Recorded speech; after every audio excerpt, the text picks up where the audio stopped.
இறந்தபோது போயிடுச்சு. இப்ப இருக்கிறது பாசிச பாஜகவின் கொத்தடிமை ஆட்சி. பொதுமக்களே சிந்திங்க, சிந்திச்சு வாக்களிக்கணும். இது மட்டும் இல்லாம இப்போ ஏர்போர்ட்டை பிரைவேட்டைசேஷன் பண்ணி தனியார் மயமாக்கல் பண்ணி பிளைட் டிக்கெட்டோட விலையை பல மடங்கா உயர்த்திட்டாங்க. அது இப்ப பாமர மக்கள் போறதுக்கு ரொம்ப கஷ்டப்படுவாங்க. அது மட்டும் இல்லாம ரயில்வே பிரைவேட்டைசேஷன், ரயில்வே தனியார் மயமாக்கல், அதாவது ரயில்வேயை தனியாருக்கு அதானிக்கு வித்துட்டாங்க. இப்போ அவங்க பிளாட்ஃபார்ம் டிக்கெட் 3 ரூபா இருந்த டிக்கெட்டை ஒருத்தர ரயில்வேல போயிட்டு நம்ம ட்ரெயின்ல ஏற்றி விட்டு வர்றதுக்காக 50 ரூபா டிக்கெட் கொடுக்கணும். நம்ம இன்னும் 50 கிலோமீட்டர் நம்ம டிராவல் பண்ணல. அதை பொதுமக்கள் யோசிக்கணும். 50 ரூபா ட்ரெயின் டிக்கெட்டை 100 ரூபாய் ஆக்கிட்டாங்க. எல்லா டிக்கெட்டையும் டபுளா பிரைஸ் அதிகப்படுத்திட்டாங்க.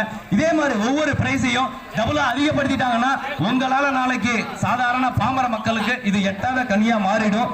இது மட்டும் இல்லாம அடுத்ததா கூலி தொழிலாளிகளின் எண்ணிக்கையை அதிகப்படுத்துவதற்காகவே புதிய கல்விக் கொள்கை அப்படின்னு கொண்டு வந்திருக்காங்க. அதாவது 3ஆவதுல பப்ளிக் எக்ஸாம், 5ஆவதுல பப்ளிக்